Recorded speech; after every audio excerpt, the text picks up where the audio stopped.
Is this better? Okay. I can do a sound check too whenever you guys need me to. We can't during the video because the microphone will be off, but you are fine. Don't worry.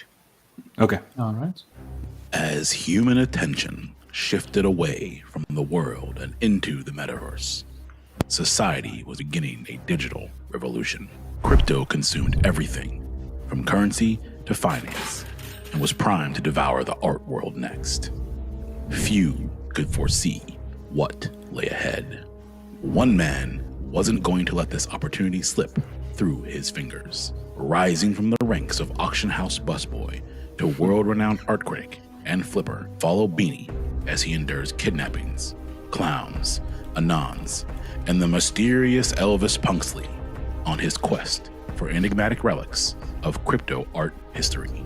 Watch the story unfold as Beanie and the 15 punks hunt for the lost Robbies.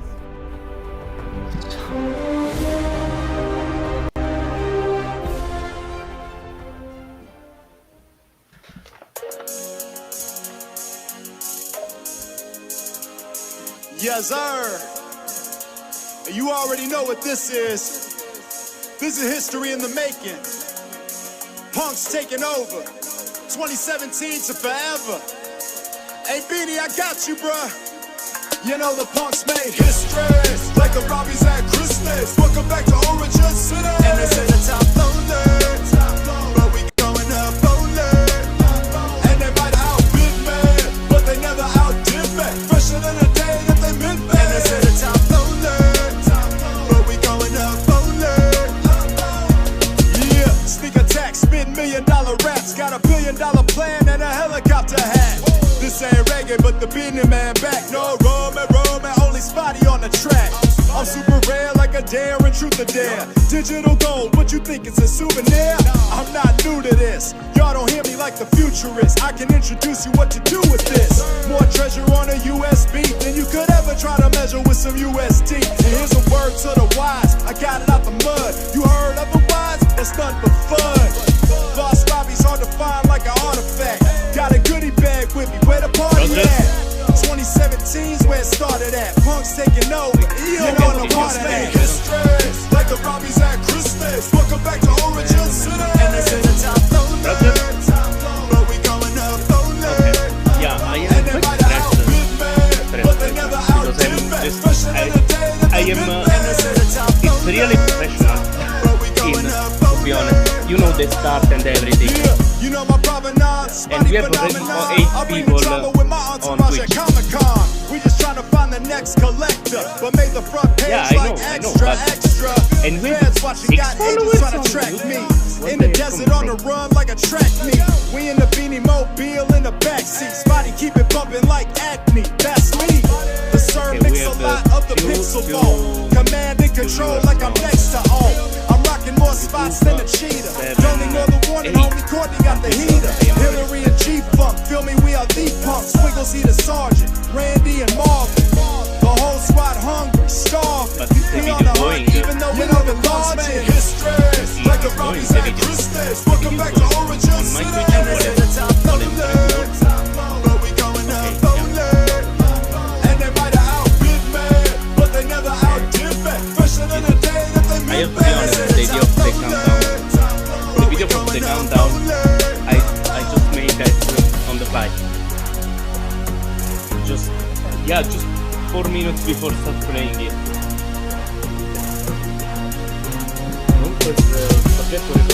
No. Why there is okay, we are 10 people on Twitch. I know that 10 people are not much, but the first time we are open. Okay, we starting the second loop. We almost. As human attention shifted away from the world and into the metaverse, society was beginning a digital revolution. Crypto consumed everything, from currency to finance, and was primed to devour the art world next. Few could foresee what lay ahead. One man wasn't going to let this opportunity slip through his fingers. Rising from the ranks of auction house busboy to world-renowned art critic and Flipper follow Beanie as he endures kidnappings, clowns, anons, and the mysterious Elvis Punksley on his quest for enigmatic relics of crypto art history. Watch the story unfold as Beanie and the 15 punks hunt for the lost Robbies. Oh shit, I haven't created a title for this thing.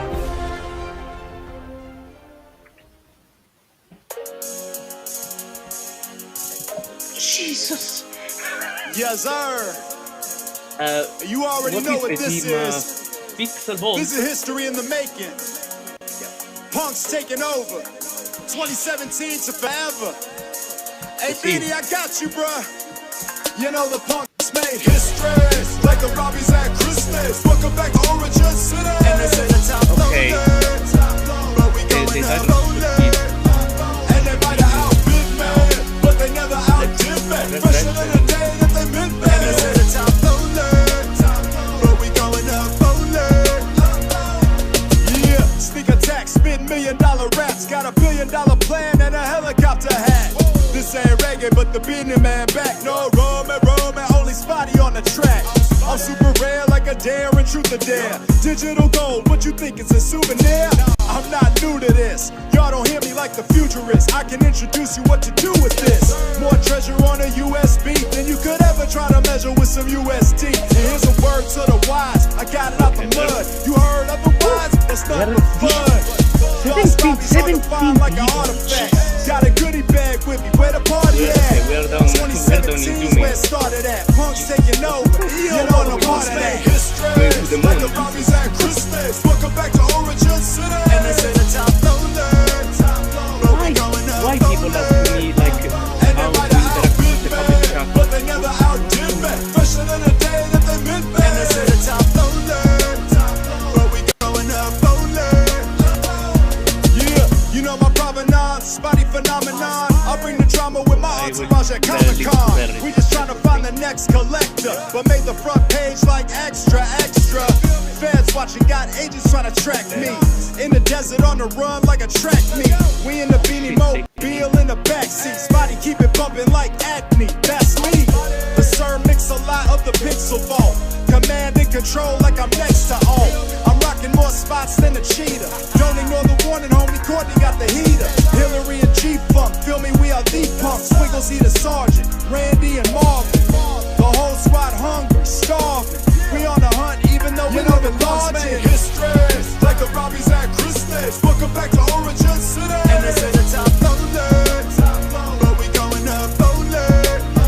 And they might have outbid me, but they never outdid me. Fresher than the day that they meant me. And they say the top loader, but we going up rolling.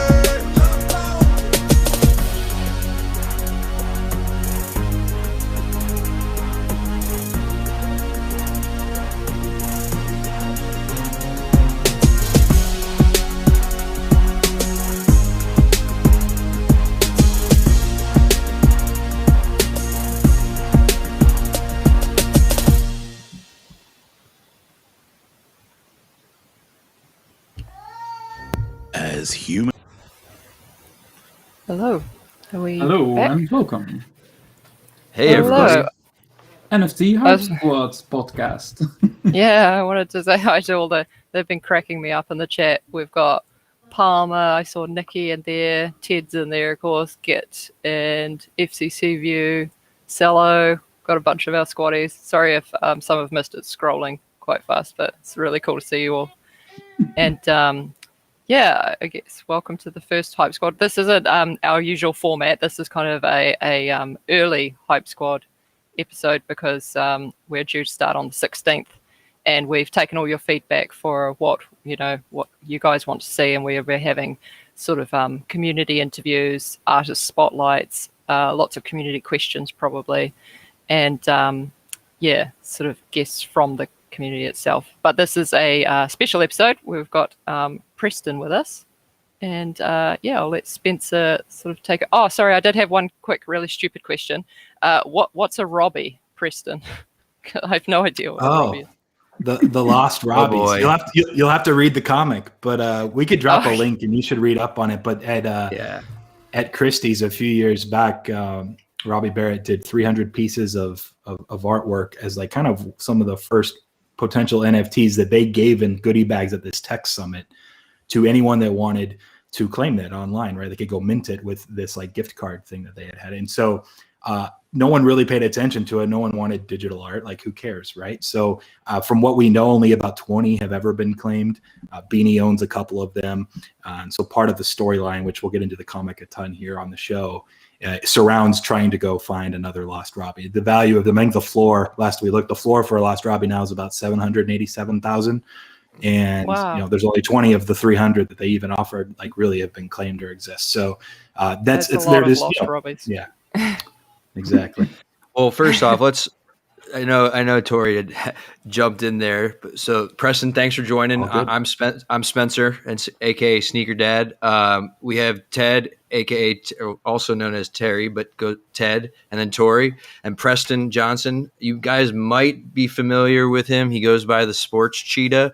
Preston, I've been following you. You're one of the best hedgers and handicappers, I should say, in all of sports betting. So you might be familiar with him. He's been on ESPN a bunch of times, and he's actually streaming my Sixers after this on NBA League Pass. So thank you for joining. You guys definitely have an awesome project, and I thought, this was a really cool opportunity to learn more about what you guys are about to drop.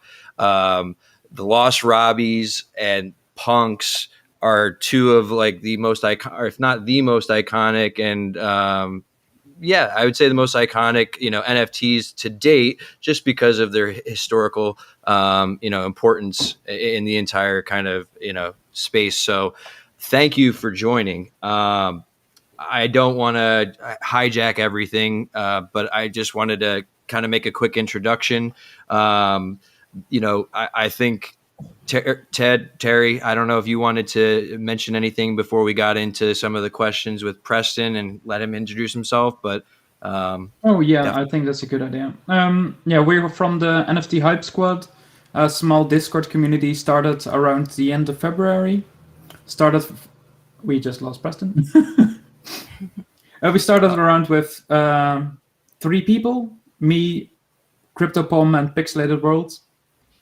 And we're currently growing to a larger community that's all about supporting smaller artists and getting to know each other on a personal level instead of just the shield threads that everyone loves, of course. And currently we're around 300 people. So keep on growing and slowly starting to dip our feet in more larger collective group experiences and new projects as well. Yeah, that's awesome. And I'm in the group. Thank you guys for welcoming me as a collector. I'm not anywhere near anybody like Beanie or even maybe Preston, but as more and more, as some people call them, normies or people in the space are getting into NFTs, I think it's a really good idea to bridge the gap between kind of collectors and artists. And the Hype Squad has some amazing artists, and there are also some amazing projects like the Punks comics that artists and collectors can learn about. And so, Preston, thank you again for sharing this with us. I'll let you kind of maybe introduce yourself a little bit, and we can kind of get into it. But I mean, tell us a little bit about yourself. How'd you get into this? Yeah, so thanks for having me on. We're excited. I think this is going to be a fun project, and we can get into details. For people that don't know me much outside of now, my name is Preston. I've been at Sports Cheetah on Twitter, I don't know, about a decade now. And you referenced it. It kind of started with I have a gambling, sports betting, poker background, and so I was doing a lot of that, which turned into the opportunity for a few years being a sports betting analyst with ESPN specifically. And then currently right now I do commentary once a week for the NBA, which again, the 76ers play tonight. We'll be doing that game later. But what really happened, and it's going to sound extremely arrogant, but my contract with ESPN ended at the beginning of this year. And I just saw way more money and way more upside in the NFT space. And I wanted to prioritize my flexibility and ability to really dive in on this side of things compared to like with ESPN. I was on TV 5 or 6 times a week. I had to write 3 or 4 articles a week, and it was really exhausting. And as great as it is to be, media pundit on television. I kind of wanted to give it up and take a shot in this asymmetrical space where I think there's just a ton of value to be had. And so that's what we've been doing. I pushed a couple of the right buttons, I think, early on in January. I met the right people. And then, I had a really good idea that by the sounds of it to this point, the early response, I think other people agree. Yeah, I'd say so. It's definitely a cool concept. I think it's it's opening a lot of people's eyes as to what they can truly do and what it means to really own your NFT. It's not just I think a big thing, and no, I don't think you can blame anybody, but a lot of people were like, "Oh, why are people paying all this money?" I mean, there's other reasons besides utility, but why are people paying all this money for CryptoPunks? Like, it's a 24 by 24 bit picture and it's just an avatar. But obviously, as you guys are showing, and as other people like, 4156 and just other projects in general, it's not just that. It's really not. It's just the tip of the iceberg. And so, I mean, you could just look at the Meebits, right? Anybody who had had a punk basically got that free, $8,500, NFT, right? And I'm not saying to look at it from a monetary perspective, but it's just kind of the whole goes with the whole utility aspect, right? You own something and it doesn't just stop with the actual piece of art. So, I mean, tell me a little bit more. When you were like just starting out, were the punks always, I mean, did you just start getting into NFTs in January, or were you into punks before that, or how'd you get into the whole NFT space? Sure. So, I mean, I started in the crypto space, I think, going back to like 2013. So I was blessed in that regard and, kept doing sports stuff the last while since then. But I guess CryptoKitties would be my first technical introduction. Everyone was doing a few of those for fun back when those were coming out. So I guess that would be the theoretical first NFT that I really got into, but I didn't really use NFTs as an investment vehicle until January. I dove heavily into NBA Top Shot. And a lot of that had to do with the fact that, I had a sports background and I have collected regular physical cards since 2017 or 2018, pretty heavily anyways. And so it all just kind of lined up, and I built up a pretty good portfolio there. Top Shot was booming. You had all of the players getting involved, doing Twitch streams, opening up packs, that interacting with fans, and it made too much sense. And then that just kind of opened the doors to a ton of these other projects. But the punks, they were always there, and I never really knew if I wanted to invest that much money into owning a CryptoPunk. At first, it took me some time to realize, and you were kind of alluding to this, Spencer, the provenance and historical significance of the punks. And once I did, it made too much sense, for one, to get one or two or three or whatever I could. And then two, when we kind of are building this brand and this IP around punks, it just made too much sense for it not to be punks, right? Theoretically, I think there's opportunities to have this type of kind of value building, brand building around on-chain assets across multiple mediums, but punks needs to be the first one. It's the coolest one. Building characters and whatnot and storylines around these CryptoPunks has been great. And I think Beanie always has this tagline that he uses with us in some private threads and stuff, but he says every punk has a story. And that's kind of what we're trying to bring to life, is that we put together 16 in this first punks comic that have a story. They have a character. We want to try to bring them to life. Yeah, it's so cool. So there's so many. I know that there's a bunch of artists from the Hype Squad in here. So I just, you definitely have, there's a lot of questions I have, and I'm going to be jumping around, but tell us more about PixelVault. I mean, it's it started with PixelVault being the company that kind of, holds everything and is the parent company per se. You started it in January. When did the actual punks comic? I mean, obviously, sounds like Beanie has that's how I found out about it, was through him. But how did it come to fruition? Like, was it just something you guys were like throwing around, or just curious?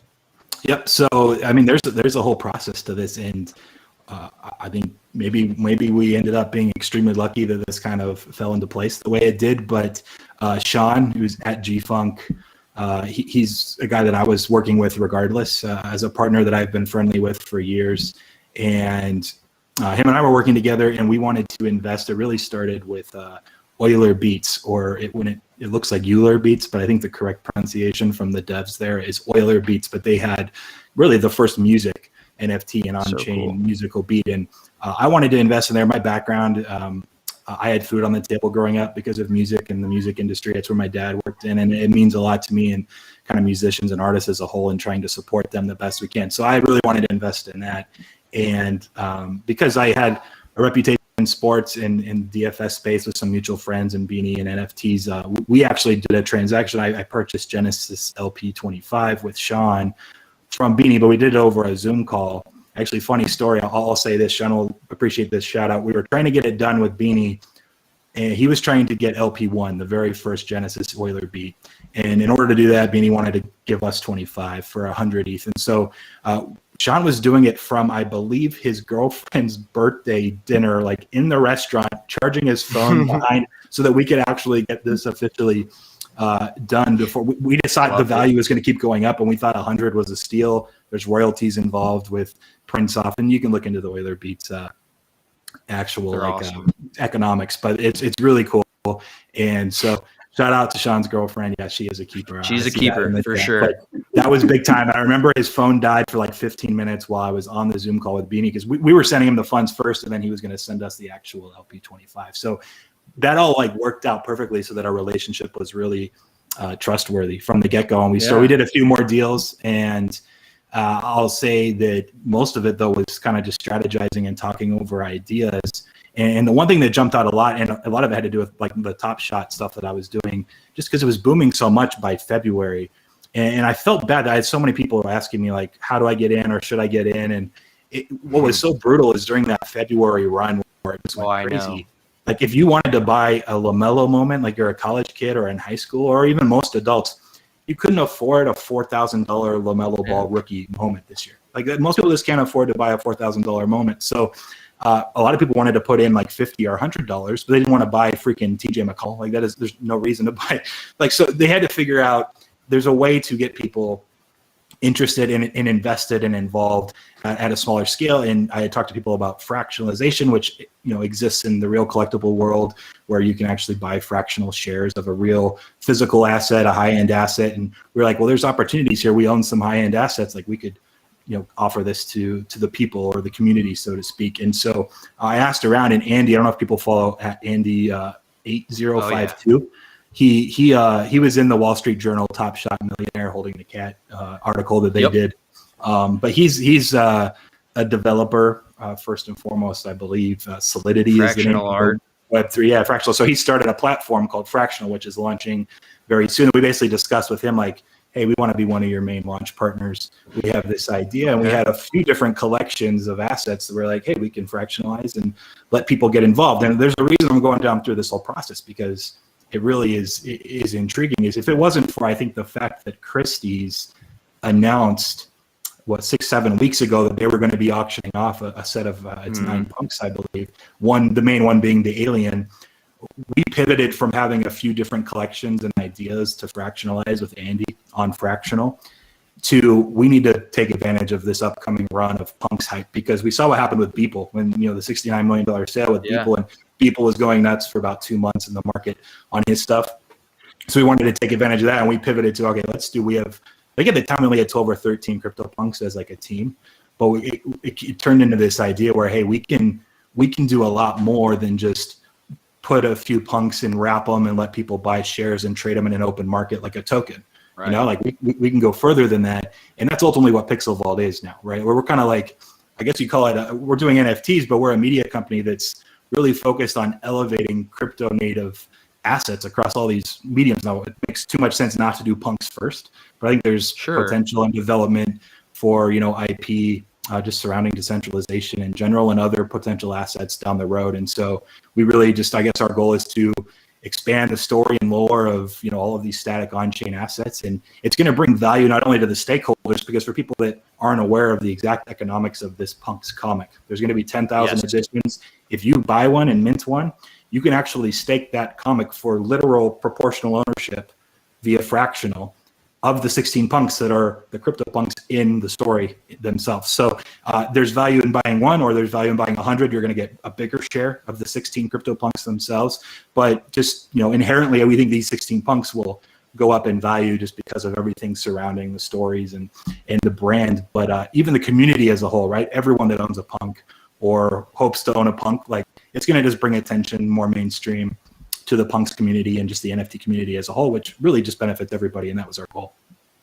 Yeah, no, it's very cool. There's so many, the creative juices have been flowing since you were like explaining it to me, but, and I've been just reading on it and whatnot, but, you know, so you could stake for for a piece of, you know, ownership into an existing punk. Let's say, you know, you just want to collect it, right? Is it going to be the same comic? Are there going to be additions? Like, have you guys, sorry, I'm thinking out loud here now, but is it, you know, are there going to be multiple editions, or like, is it going to be one edition each drop, or like you have a chance at different things in each drop, depending on, you know, how much you're paying basically?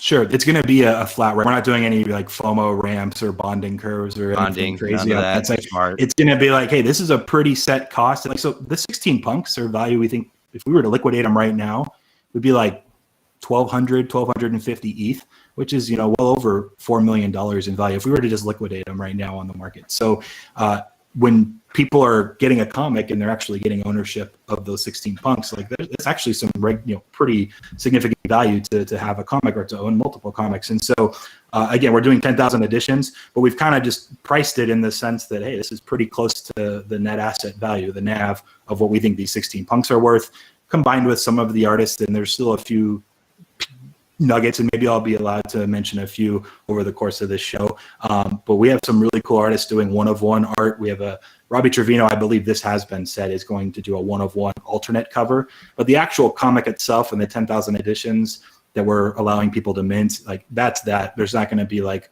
alternate versions with alternate endings or anything like that. This Genesis comic as the first of its kind, The Hunt for the Lost Robbies, we're not doing, you know, the same one again in a couple of months with a different color on the cover. Like we're not doing that. Like this is it. If you want to get in now, like the time is now, the value is now. Very cool. I think we have some questions from some of the community. So Tori, I don't know if you wanted to maybe jump in and just to ask Preston. Preston, I see there's a supporter, a big fan in the audience called I Am Video Game Freak. Is that from your community? Yeah, he's from Discord. We've seen him around. We've spoken a few times. Yeah, for sure. Oh, awesome. Yeah, he's hanging out in the chat. Gitz said, shout out to Punk 1629. Don't know if that means anything to you. I'm not 100% sure off the top of my head. It might be his punk if he owns one. Then he's just getting some love. Probably just giving his punk some love. Yeah, you know, the punk people love to shout out. I mean, it's just you know, it's a cool community. So they'll you know, self-plug. But this is Git we're talking about. So Git, if you've been keeping a secret from us that you own a punk, that's a big no. No, I think he's just a big fan of the one with the pink hair. I think he that's shouts out that one a lot. Okay. Yeah. Plus, Cello asked if 4156 was going to be in the vault, but you might, not know the specific numbers of what's going to be in the PixelVault. Oh, no, I mean, I'm not going to answer. Never mind. So there's 4156 will not be. I mean, we've talked to him before. He gave us a really, I think. This is sounding conceited, but we didn't even, I think, realize what we had initially as we started. We talked about the creative juices, and we were like, well, we should get, this is all going to make sense in a second. I'll articulate this well. But so we were like, well, we need to get a legitimate artist for a comic and an illustrator. And so Chris Wall was someone that's done stuff for Marvel and DC in the past, and we got in connection with him. We're like, great, we need this to look as professional as possible. We had some ideas for what we wanted for the storyline as a whole. but none of us wanted to actually write the entire thing and organize it and do frames. So we hired Rich Galbraith as someone that helped us put it all together as kind of the chief storyteller and really built on the scenes and the settings and the character storylines. And then we brought on Robbie Trevino to help, because while Chris is just like grinding away, drawing all these frames and trying to do all these characters, we needed someone to help, like kind of, he did some logos. He's doing the alt cover, which we talked about previously, but he's kind of just helped keep everything organized and flowing. And so without all those three guys too, this never would have happened. But as we were getting responses on Twitter, and again, back to 4156, he had a tweet about kind of, this is, for one, a very cool idea. He said something about Beanie and Company are putting on a masterclass in how to integrate art with the finance world in a fun and unique way. Something to those regards. We kept getting approached by people like that, and some CEOs at companies or VCs that are just like really trying to see, like, I see where this is going. What's your guys' plan? And we didn't realize how big this could be until we really started talking with other people like 4156 and some others. And so that went a long way, and I think helping us kind of shape where we want this to go long term.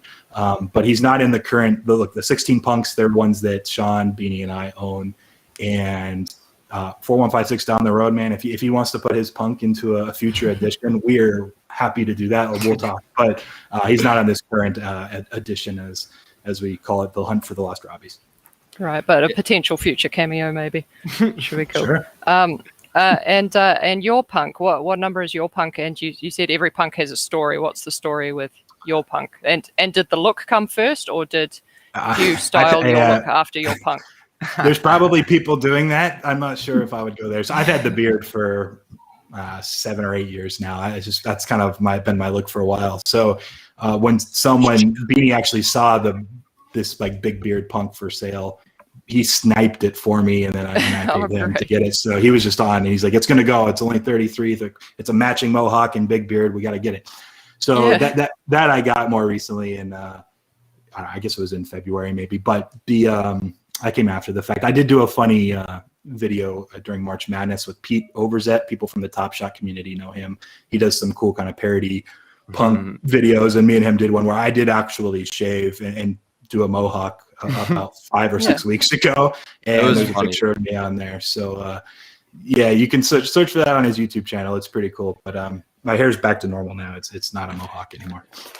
Yes, I know exactly what video you're talking about. I am a massive Top Shot fan, so I enter the club quite often. Nice. But I think that's how I probably really started following like Beanie and stuff, was like just through his involvement and whatnot, I think, in it. But anyways, well, sorry, Tori, were there any other questions that you had? I didn't mean to I was gonna ask our techie if he was able to put my favorite punk from the Punks comic up on screen. Sergeant Wiggles, I'm absolutely in love with. I don't know who the owner of the actual punk is, but I think this police officer character or security guard is fantastic. Yeah. So we Great own name all and great 16 look. of these. Yeah, he's someone that Beanie thought would be a good addition to. He kind of has 2 of these like badass security guards around the PixelVault, and then Sergeant Wiggles. And I don't know why it's like the Paul Blart Mall Cop vibe, but it just works as this trio of security guards. Yeah. But we own all these punks. So that one was that one that Beanie. I actually didn't hit on this. It's weird. When we had 12, I believe, or 13 punks, we wanted to have a few more to shape this story. And so when we bought 3 or 4 more, it was weird buying punks, not that we thought were the best value, but we thought would actually help shape our story more perfectly and optimally. Yeah. And so the last few we bought, I believe Wiggles was one. Beanie's daughter is one of them as well. Elvis Punksley is I think the very last one we bought. There were strategies as to why we bought those punks. Yeah. Yeah, almost like a casting call. You could have auditioned them for the exactly. Casting call is perfect. Yep. Yeah, it's definitely to most people. Well, prior to all this, there's obviously with a lot of these different collectibles and whatnot, rarities and what's the most rare, this and that.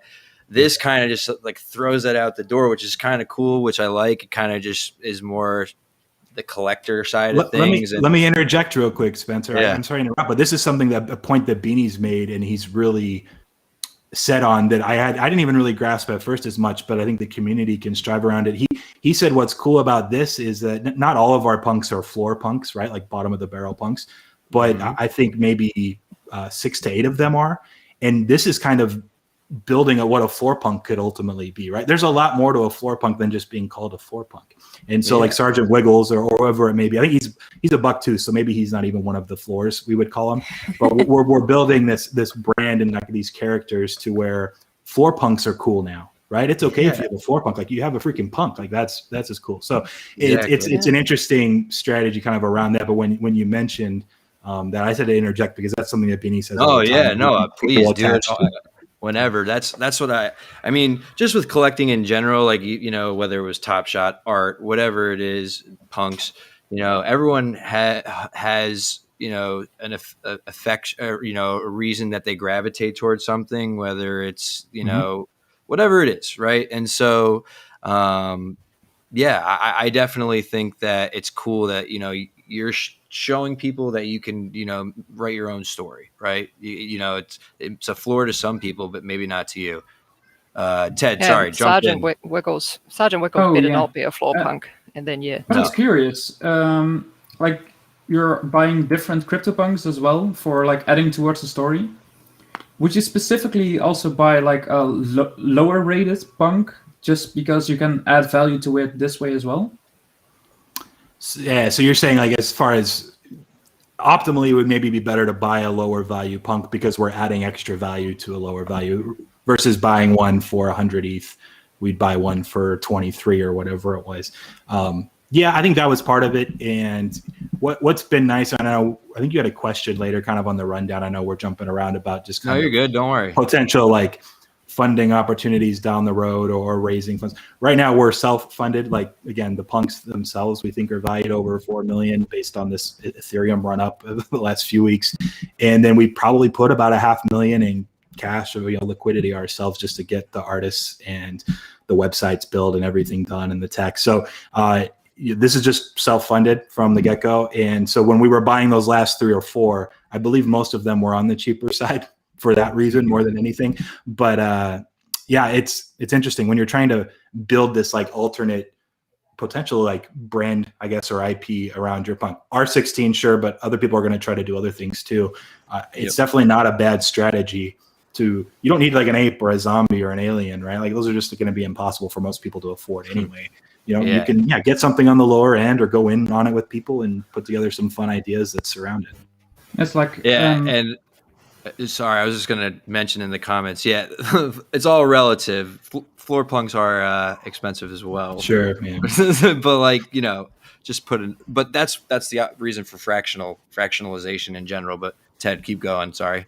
Oh yeah, it's like adding your own universe to an already existing universe that also increases value, but also makes a kick-ass project on its own. Exactly. That's what we're trying to go for. And then, you know, if it's not punks down the road, it'll be something else. And I think there's real opportunity to build on those types of ideas.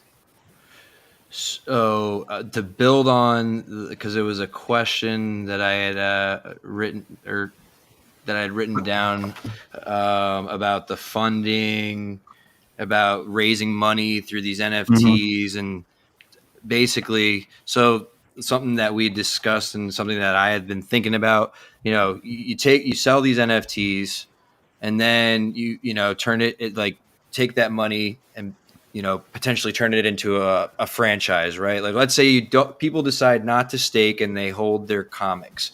Could they then, this is just a rabbit hole kind of question, but assuming you take the money, put it back in and build out a franchise, let's say movie, TV, whatever it is, could people own a piece of that, or would it make more sense to own the punks that you might license? I don't know. There's different, I guess, avenues you could go, but you could license apparel for or whatever it might be. I don't know. There are a lot of avenues we can take this. So, and again, that kind of goes back to my point where I don't think we realized all of the avenues this really could take. So, until people started reaching out, I'll start with this. I don't know if you saw this tweet, and I don't remember who it was. It was a few weeks ago, which might have gave you this idea where he's like, hey, someone should just you almost sell NFTs as a Kickstarter. And for people who are not familiar with Kickstarter, you're basically getting money up front to do what you want for your project. And he said someone should put together, an NFT project to raise $100 million and do some sort of big franchise and movie production, this and that. Yes. And so again, this is self-funded, so we haven't done that. And we think that the NFTs themselves, the comics, first of its kind, really nothing like this has ever been done. We think they'll hold historical value in and of itself. You can actually stake it for literal ownership of the 16 CryptoPunks. And then we also have the kind of like DeFi push and pull economics that Beanie's really high on, but we haven't talked about it yet. But if you get a punk, and it's another reason why I think people will and should buy a few or multiple, whatever, obviously within your means and what you can afford, but you can actually burn punks, which entices, and I should say the punks comic. You can actually burn the punks comic, which kind of entices scarcity and game theory. But what that does, if you burn this Genesis comic, you get a founder's token. And the founder's token is ownership of a separate pool of assets, which is partly 25% ownership of these 16 punks, but it's also going to be as like going into the founder's vault or the PixelVault. And there's going to be one of one art that's done that is in there. There's going to be an actual Lost Robbie. Beanie is putting one of his Lost Robbies in the founder's vault. So if you want to own fractional ownership of a Lost Robbie, which is like this huge, cool story behind it. And again, the floor for those, when we looked yesterday, almost $800,000. There's only 20 we know of. If you want to have fractional ownership of a Lost Robbie and these 16 punks, burn your comic instantly and you'll get a proportional value of that. And there's only going to be 10,000 of these, that are minted, period. Wow, so that's so cool. So there's going to be a push and pull where people should be burning, but they also should be staking for the punks over the course of, 1 to 2 years to get that allotment. But then they can burn at that point if they want. And then there's a secondary market just for the NFT itself. You can sell on an open market as well. But it starts when people really kind of see how this goes. It starts becoming a game that I think people will really recognize. And down the road, there might only be 2,000 or 3,000 comics that even exist, in 2 or 3 years. And we're fine with that. I think that kind of drives some of the scarcity and value to what it is. Yep. And for everyone who doesn't know, I won't go into too much detail about the Lost Robbies because there's a lot to it. But basically, to build on what Preston had said, correct me if I'm wrong, but wasn't it, basically a computer or, automatically kind of drawing how they would envision the human body looking like, or like nude, basically, or not a computer, but it's like a generative art display. Sorry, thank you. But basically, and so it's just that cut up into pieces or whatever, right? Is that what it is basically? Yeah. And the real mystique to me is it's kind of like one of the first of its kind. And the mystique is that if you were at this Christie's Tech Summit in 2018 and you were present when they talked about NFTs and how they're going to play a future in the world and art specifically, but just the digital world, you got a goodie bag that had one of those 300 Lost Robbies, one of those pieces that you could go claim and just mint yourself, and then you own it. And only like 12 people ever did until the last couple of months, and then I think about 8 more have been claimed. I think there's about 20 total. And so they're super rare, but they're like the provenance and significance and the historical value is massive in of itself. And the fact that there's 280 that just are in a garbage can somewhere, right? Like people, I think a few people have like, oh, I found my card. Like they went into their closet and found the bag. And there's been a few stories like that the last few months, but it's one of the reasons why the story is cool, kind of building around our hunt, these 16 punks hunting for another Lost Robbie. Beanie already owns a few of them himself, so he wants to go find another one, but then he's putting one of his that he owns in this Founders Vault, which, by the way, we're keeping the Founders Vault open-ended, meaning when we do an edition in a few months for whatever it is, Punk's comic number 2, we'll put more art, more assets into this Founders Vault and build it up over time. So it just keeps growing, kind of like going back to, I guess, the genesis of your question. We're taking funds that we're making by minting this comic that give people actual asset value.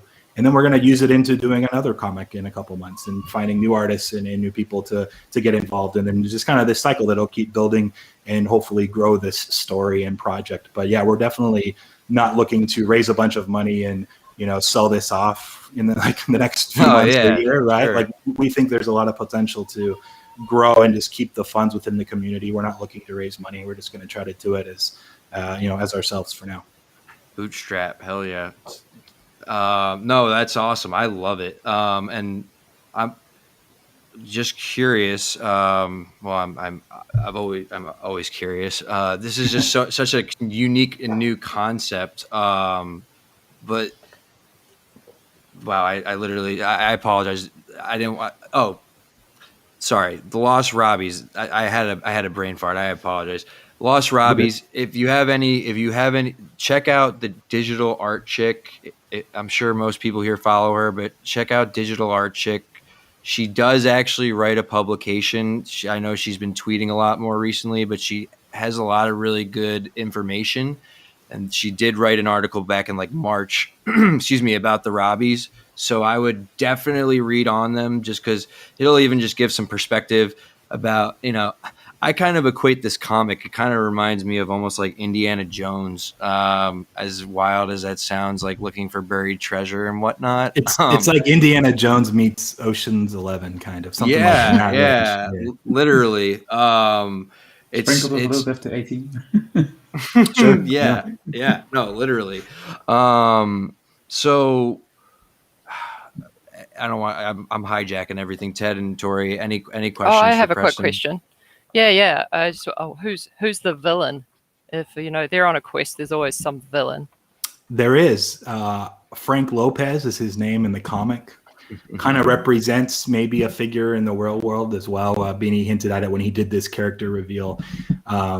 And talked about it on his Twitter, and someone actually called him out on it. But so people can dig into it a little bit. You can start guessing, trying to put together the puzzle pieces. But there is a villain. He actually has a wife who I think we revealed late last night. Elvira, I believe, is the way that we're calling her. Oh, I saw that. Yeah. It's she looks kind of like Cruella de Vil, more or less. But she really does. Yeah. She's the wife of Frank Lopez, and they're like the villain couple. Working with the mysterious Elvis Punksley, and I'll leave it at that. But there are villains, and there's a story there, and you have to have a villain there. Otherwise, what good of a story is it? Absolutely. And I also had when you were talking about burning the comics and things, are CryptoPunks actually burnable?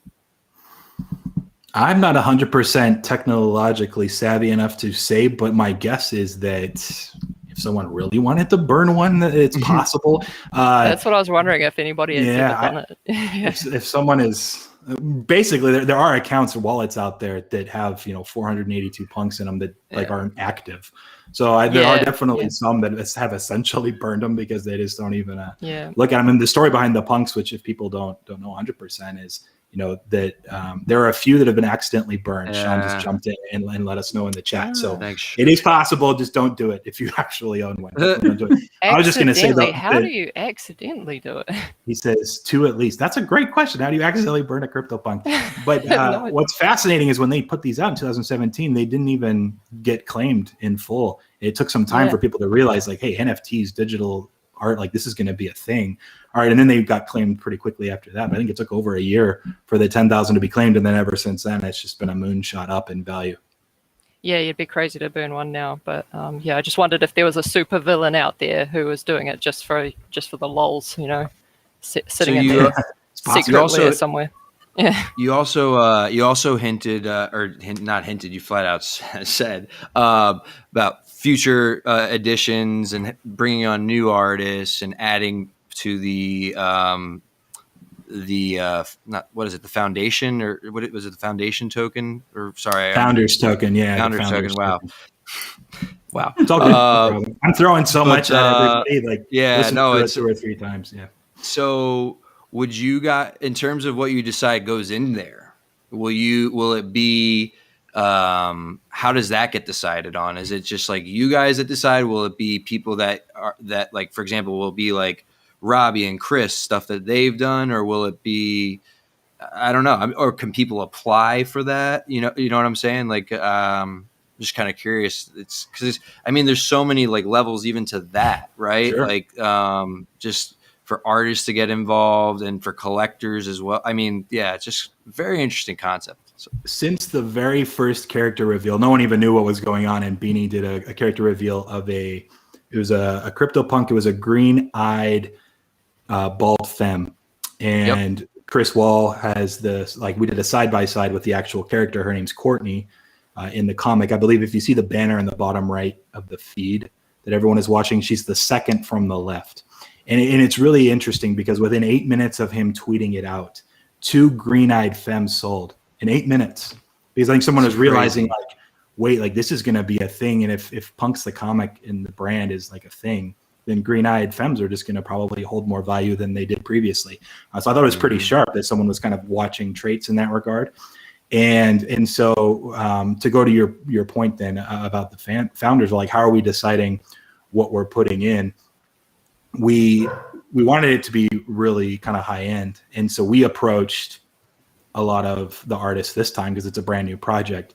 But since posting these character reveals and seeing a punk like Courtney and just green eyes go up in value just like that, we've had a lot of people reaching out like, how do I get my punk in the comic? Or to your point then, and to your question, there will probably be artists that want to have a punks piece that they do in the Founders Vault. And I don't know if they pay us or we still pay them. I'm not sure how it's going to work down the road, but the interest has spiked significantly to where, and I won't say exactly who yet, but it will be dropping this weekend for sure. There's a 101 piece from a extremely highly sought after artist that's going to be of Courtney. It's going to be kind of like a punk's Courtney like alt piece of just her.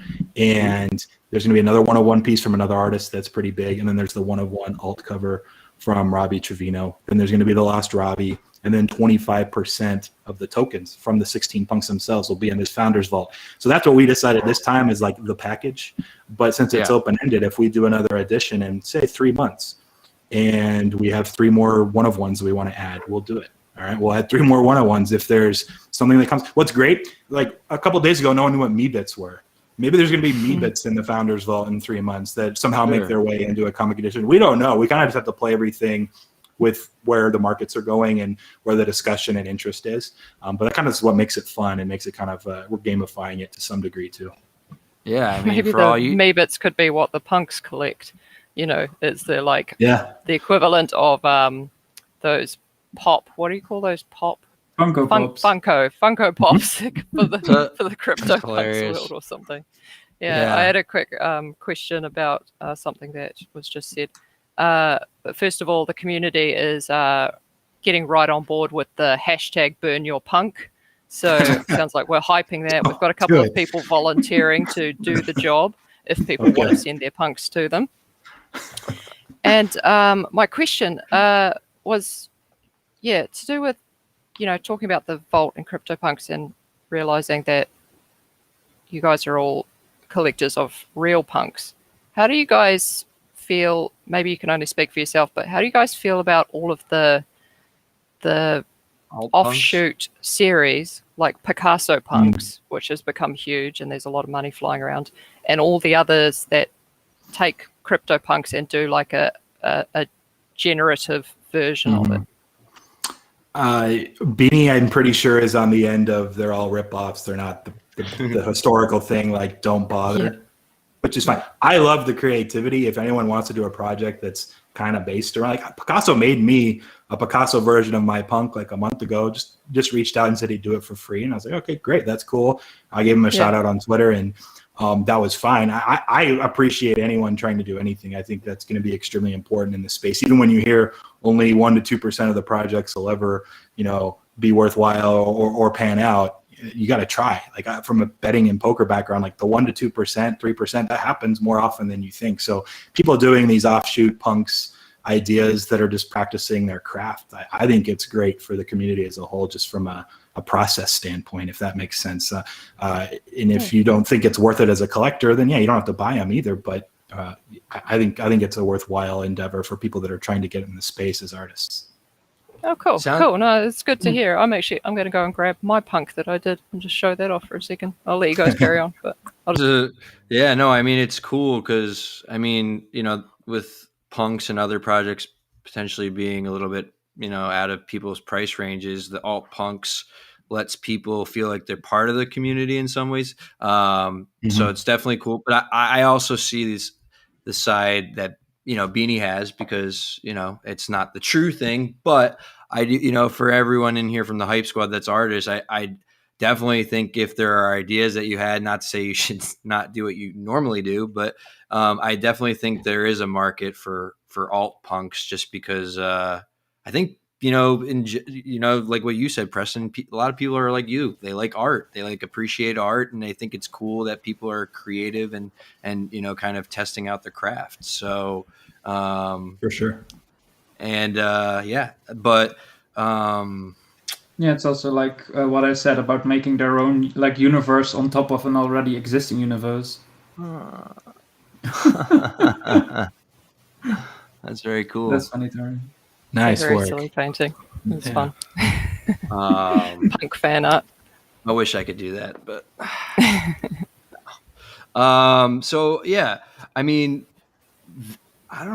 there weren't many other questions I had. I mean, the main question being, is there any kind of drop date or any things we should earmark our calendars for the Punks comic? Was there also a price point set for like people of our squad that want to get in at when it drops? Okay. That was I'm not sure on price point. Okay, I'll tell you this: the price point has gone down in Ethereum because Ethereum price in dollars has just been skyrocketing, and so where we thought it would be, it's actually going to be 67 to 75% of what we were planning. Just we're trying to keep it again around what we think the net asset value is, combined with some of the artists that we hired and the self-funded part of this. So drop date, we haven't specifically said get ready for the launch this day, but it is rumored in the Discord that it has been said we're shooting for the 10th of May, which would be Monday. And we don't want to say anything definitively because we need to make sure the tech and dev side on Web3 and the minting contracts are running smoothly before we push it live. But the idea is that the 10th, the 11th, in that range, it's going to happen. Pretty confident there. So people can get ready. There's only a few more days out. Yeah. Nice. It's not a long time to get ready, but yeah, that's great. Yeah, that's true. The weekend, then I guess you should say, are there any things you should mark on your calendar? All weekend, we're going to start dropping kind of like who these one-of-one artists are and what their work is and their involvement. And the final reveal for the 16 characters, I believe, will be over the weekend as well, which is Beanie and his character. That's the only one that people really haven't seen yet. And there's probably a few more nuggets I'm not remembering off the top of my head, but there'll be a lot going on these kind of last 2 days over the weekend leading up to Monday. And I believe we're going to try to do like a Twitter Spaces thing with Sean and I and some other person that reached out and wanted to MC and host it. If we can make that happen, the day of our launch, the day before the Christie's auction, and just have like a big conversation with everyone there. But yeah, man, it's been exciting, and we appreciate the love that you guys gave us and having us on to talk and promote and just kind of involve the community. Yeah, no, thank you. And I mean, thank you for joining us as well. Yeah, thank you very much. Really do appreciate it. My my question would be, and this is not punk related, but I just am curious, and this is such a, I don't know, it's each their own, but I'm just curious from your perspective, like what when you're looking at NFTs non-punk related, like, because are there things that you look at in an artist, like, or maybe you guys, I'm not trying to say you should speak for them, but if you have some of the similar taste or similar ways, are there things like whether it's how much they mint or like the stories behind what they're doing, whatever it is, like are there certain things that you're looking for artists, like just to help maybe some of the people watching or now or later, what because you guys are good collectors, honestly, and some of the best. So I think they would love to know. So yeah, let me think through a little bit. I'll say this. I'll be blunt. I think a lot of people will say like invest in what looks cool and what you love, and I think that's partly true. And I've done the same, where I've tried to invest in an art piece or some work that had some sort of personal significance. My background pre-sports and poker was in psychology. I have a master's degree in sports psychology. I think the mental side of just everything and the health there as a society is massive. And so I've picked out a few pieces that were kind of related to mental health and artists that I thought were fun, but they were on the much, much cheaper side. And the reason I even bring that up is that I'm ultimately just trying to invest in art and projects that I think has the best chance of going up in price. And that's being just completely honest and trying to, the question is, well, how do you figure out which things are going to go up in price, this and that. And it's a great question. I've whiffed on some things. I've been right about some things. That's always going to be the case. The key is just one, again, coming from the poker betting background, do whatever you're investing, do it within your means. If you invest in a few projects and they go busto and you're wondering how you're going to pay your mortgage that month, then you probably were investing too much. If you were doing it and you're like, okay, well, it was fun and I believe in the project still, and you just hold it in, long term. And if it doesn't phase you, then you're probably investing a correct amount. So that's like the main thing. I just have always kind of had that mindset. But again, it's trying to find those things and being before everyone else, right? So you want to try to find a project or an artist that is doing something that's unique, that you think just has upside, that people will love. And if you're early, then it's going to pay off. It's going to pay dividends. And so ultimately that's what I'm looking for. And I'm not sure most of us even know the correct answer, to be honest. Yeah, no, there isn't a like Top Shot made a lot of sense. Punks makes a lot of sense, but there's this guy, I didn't even know who he was 2 months ago. I doubt he's even listening. His name's Marco, but shout out if you are. We have a mutual friend, and his friend said, hey, actually, I know this guy Preston that knows at least somewhat of, the NFT space. You should reach out to him. But he's a sneaker designer, like in the real world. He designs sneakers, and he wanted to get into the NFT space somehow. And he has this really cool concept that I think actually could hit.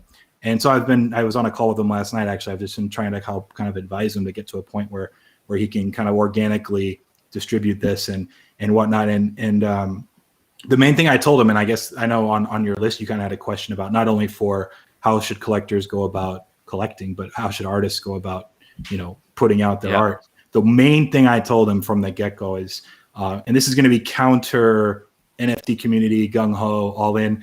If you're out there and if you don't have the means to go 100% NFT space, and I would say play in both worlds, right? Like he still has, like, you still need to, to provide food for your family, you still need to create your physical sneakers in the real world. Keep doing that. And then instead of going out with your friends on the weekend, spend all of those hours building your NFT ideas up and a project there. But do both. I think there's going to be significance on both sides. And for a lot of people and artists trying to get involved, I worry that a lot of them think they're like chasing this huge bull run we've had the last few months and think that it's going to solve a bunch of answers. And for most of them, it won't. And so just don't. And I think one of the main reasons I even really had this discussion with them as we were talking about music, and there's a lot of musicians and artists I know that want full control of their music because record labels take so much of it. Spotify, Apple Music, on streams, YouTube, they all take such a big piece. And they're like, I just want to do music NFTs. And it's like, okay, you can do that, and we can find a way for you to get a platform to distribute some of your new singles via NFT. But don't not put your new music on Spotify or YouTube or Apple Music. Like, that's just going to limit how many people can hear your stuff. So there's strategies to like both sides. And from the artist perspective, I think doing both, at least for now, as things keep growing, this is going to be a 3, 5, 10-year process. That would be, I think, my biggest piece of advice on that side of things is to keep doing what you're doing and spend all your extra time in the NFT space if you want to give it a shot. That's awesome. Very sensible. Great description. Yeah. And I think that's super helpful. mental health. Yeah. May is Mental Health Month, so definitely big shout out for that. Call. Seriously, definitely reach out to a friend if you haven't heard from them recently. But no, yeah, that's really helpful because I was just actually talking to an artist before this, and I hadn't talked to him in a couple weeks, and he's just watching everything going on and whatever. He's not super techie, so he just sees, kind of superficial things and kind of what the most common, kind of threads. And so he's kind of like, man, I don't know how I feel about this anymore. Like, what am I doing? And, basically, telling him the same exact thing. Like, this is a process, right? So you got to keep doing what you're doing and still trust that this is going to happen. But, this isn't, you don't just overnight just say, I'm done painting and selling my art to other people. I'm only doing NFTs. That's why we're, so it's just kind of, it's definitely good advice. I definitely appreciate you sharing that with everybody. And And then, do you guys have any final questions for Preston? Because I know he's got to go in a little bit. Yeah, but, we're pushing an hour, but I have a quick one. So Tori, so you know, my out is in 17 minutes, so we do have time. But then I have a hard out there because I gotta get on TV. No, all good, all good. Yep. We don't want to keep you from that. We won't keep you from that. It was just in relation to what you're saying about value and projects and things. So Meebits, where are they, and are they value and smart investments? Sure, I think.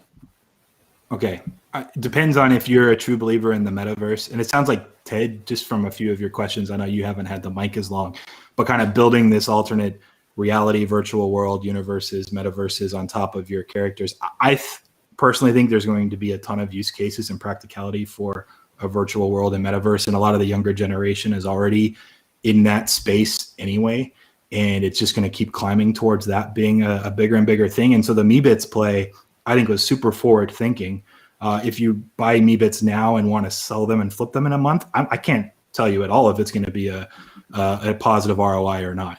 If you bought them and held them for 5 to 10 years and you have some guy out there wants an avatar with a hoodie, and the up hoodies are pretty rare, and you know everyone wants a hoodie. CryptoPunk hoodies are pretty big in themselves, and now you have Meebits avatar hoodies in the metaverse. I think that's going to be a massive play. So it's very, very heavy, I think, future forward thinking, but it's not something that you can just quickly flip because it's the hot thing everyone's talking about. It's hot, and it's the thing everyone's talking about because it just got released a few days ago. But the utility ultimately for Meebits, I think, will be massive, and a massive play in the metaverse future, which I think will definitely be a very common and more well-known thing. Maybe even 5 years. I think the whole COVID situation and just where the world's been the last year has expedited some of these things. Maybe last year it would have been like 10 years, and now maybe it's only 5. It's really crazy to see how things are going that direction, but it definitely has pushed the pace.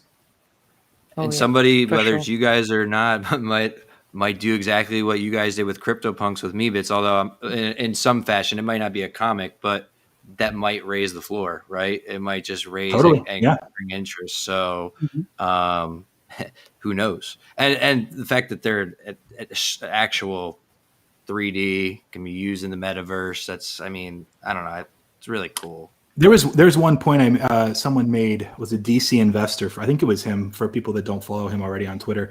He talked about kind of like not boomer, but whatever our generation is that understands the like 8-pixel CryptoPunks and their significance and why we think they're cool. There's another generation of is it like Minecraft, where these like avatars kind of look like this Minecraft generation, where the 20-somethings and even younger will appreciate Meebits and what they look like at a level we appreciate the punks, even if we think they don't look that cool. I think they're great anyways, and I think having all the different alternate traits and trying to pick out value and things that are undervalued in the market, like there's a whole gamified system just within the Meebits themselves now. We scooped 54 of them, I think, initially, and then we've traded around down to 20 that we like really like for their traits and their rare ability.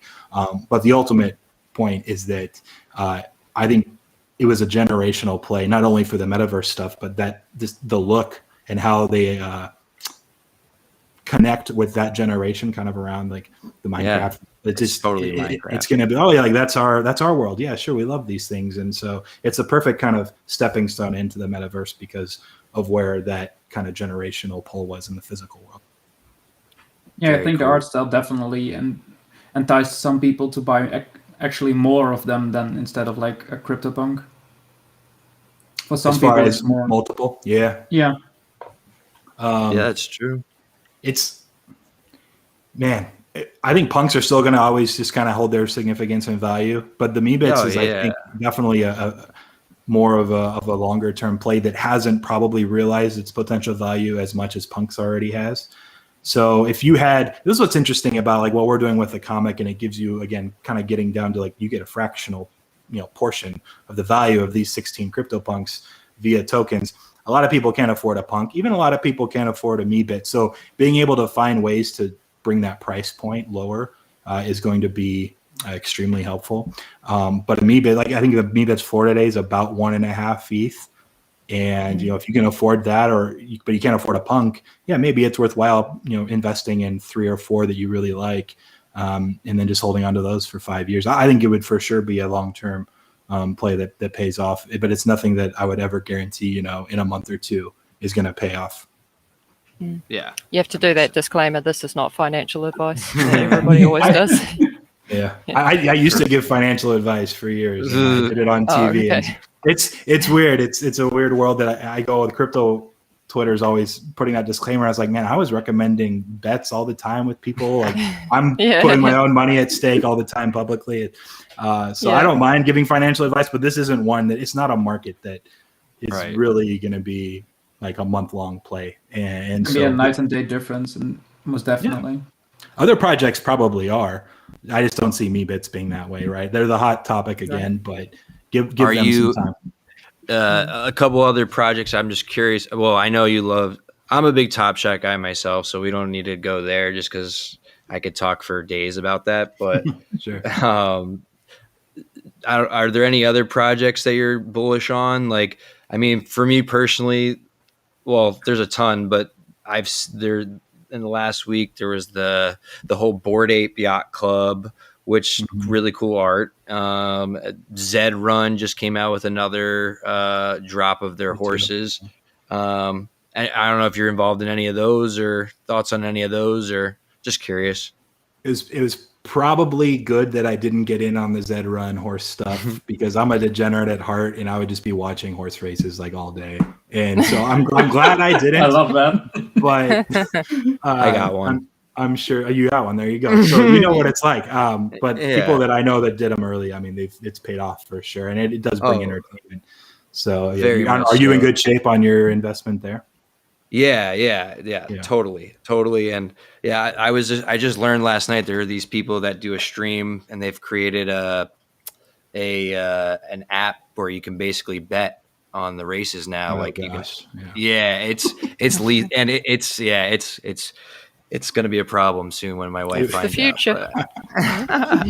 No, it's so cool though. There's so many cool things, but I'll add one thing just because, you were asking about specific projects. I think if you can't even afford a MeBit or you're just trying to get in the metaverse play in some form or fashion as a whole, I still think now there's going to be discussions and arguments about which set of land and like worlds are going to be the ones that are mainstays, but like Crypto Voxels, you have Somnium, Decentraland, Sandbox. I still think land's probably extremely undervalued as a whole long-term. Real estate's always been a good investment in the real world. I think real estate in the virtual worlds is still massively cheap relative to where it'll be in 5 to 10 years. So that's one direction I would look, and it's not necessarily one particular project or cool little trait or thing, but it's like owning some land that like we're already building out, and hopefully it'll be done by the time we launch. We hired a legitimate, like there's a real job now that is like metaverse contractor, and they build out how you want your land or building on your land to look. And we're building the PixelVault kind of headquarters in Crypto Voxels. And so like there's like these jobs and practicality and logistics of like what you would see in a normal world. I was talking to my wife about this a few days ago, and she was like, wow, you could do your Zoom conferences that you do in the real world. Like you could start having your little avatar show up to a conference room in the metaverse, and you do your 10-person, company meeting, and you just, or you want to do like some sort of, I used to live in Las Vegas for like 5 years, and there's all of those, what are they called? When all of the different companies show up and they put up their booths and they're doing their conferences or whatever. Expo. In expos, thank you. And so there's someone out there in the metaverse that's going to buy this huge plot of land and set up expos to where people are advertising on their booth in the expo in the world. And there's ways to lease, like we have our PixelVault building, but if Nike or Starbucks wants to put up a sign near our PixelVault that's getting a lot of traffic, then they can pay us to lease a Nike sign. So like, there's just so much opportunity in that space that seems so out there. And I'll be honest, it kind of creeps me out. I'm 34. It scares me a little that that's the direction we're headed. Like I like being at home and just like being with my family, and it's like that is where it's going. I'm just I've like kind of decided I have to come to grips with it. But if Big it goes plugs there, then it for, just kind of explains a lot of the opportunities that can be had just in land as a whole. So yeah, shout out Metaverse Architects from Video Game Freak. But I think that's the biggest play still available and biggest opportunity. Yeah. Also a big plug for our art gallery as well in CryptoVoxels, because we are slowly setting that up again as well. Yes, that I totally forgot about that. That was a great, I agree. DC Investor got me convinced about all the land, and I mean when he's bought so much. But yeah, like you said, real estate is big in real life, so why wouldn't it be there? I don't know about this, but I'm just curious about will there be like air rights or like how to you know what I mean? Or like can you build up or can you just build up as high as you want? Oh yeah. There's an exact thing for that. So yeah, no problem on time. I still have 7 minutes, so we're good. But I appreciate it. I know she just dropped in the chat. We got to be careful of my time. I'm good. 6 minutes now. So they actually, the land itself has, it inhibits like how high you can build. So certain plots of land maybe only go 2 or 3 stories. Some can go, 10 or 12 stories. So to get a 10 or 12 story virtual land plot or parcel, it costs a lot more than a 2 or 3 story one. So yeah, there's definitely some stuff that'll be. I think one of them was it Somnium. I believe it was Somnium a couple weeks ago said that you can start building on water now. So people were starting to go there to buy waterfront property because you can actually build up on the water. So it maximized the value there. And, the prices of waterfront property there went up like 25-30% within like an hour, and I missed it. And that was that. So it was just like, there's little things like that, but there's a ton of opportunity, but like height limits will definitely be part of these virtual parcels. Wasn't a problem at our CryptoVoxels gallery. I remember we were hanging out there with FCC View and our technician and a few others, and they pretty much hacked the system by introducing some kind of pre-made building that they were able to just upscale as high as they could right off of the lot to create all this wall space, just masses of floors. So yeah, shout out to FCC View for hacking CryptoVoxels. Yeah, Preston, is there any last plugs you want to do before leaving soon? This is, I think, the best moment. Plug you guys, man. I think this will be fun. I know this is like your launch show and stream and podcast. You guys plug yourselves and follow the Punks Comic stuff. There's a Discord for the Punks Comic. But other than that, I'm excited to see what you guys bring to the table as far as informing the community in a unique way. And I appreciate, again, that you guys rushed, I know, your launch to have us on before our launch. So I think that was pretty cool. We appreciate it a lot. We appreciate you. Thank you so much. It was a real, pleasure, a privilege to have you here. So thank you so much for your time. Getting our toes in the water was very nice with this. Thank you. Yeah, it was really nice. No, it was pretty good timing and all that. And I'm excited to watch, the announcements over the weekend and look forward to seeing how it all goes for you if it gets out on Monday. It's going to be really cool. Awesome. Thanks, guys. Appreciate it. Take care. Yeah, thanks, Preston. Go Sixers. Thank you so much. That's right. Good luck with you. Yeah, have a good day. Well, I thought that was good. I appreciate everybody for joining. Yeah, great turnout. Tons of people in the chat. It was awesome. Hope you enjoyed seeing all you guys there. Nikki, we will be back soon, and we'll definitely be in touch. But everyone have a great weekend, and we'll talk next week. Palmer. Yeah. See you all back in the Discord, people, or squaddies and other people. We'll see you probably on Twitter. Yes. Make sure to follow Ted, NFT Tori. You can follow me. I don't care. I'm Sneaker Dad 25. But make sure to follow NFT Tori. Is it NF Tori? No, it's NFT. NFT Tori. Yeah, I couldn't get NF Tori was taken. That's it. It's okay. Yeah. And Ted, 3D. Yeah. Which is a very cool name. But yeah, give them a follow. They're amazing artists, and there's so many amazing artists in the Hype Squad. So definitely be on the lookout, because we'll definitely be sharing and doing a lot more cool stuff, whether it's having different, a lot of different sections that we've discussed and that you guys have recommended. So definitely excited to do those moving forward. But thank you to everybody, and thank you to Preston, and also thank you to Roger and Fernando, who are our techs. Moderators, production team. Thank you guys. So hopefully we appreciate any feedback, but we will see you guys soon. And if you have thank any questions for the NFA, future, 36, shoot them at us as well. And thank you All those everyone people for in tuning chat. in and staying with us for this entire stream. Yeah. Have a wonderful cheers. day.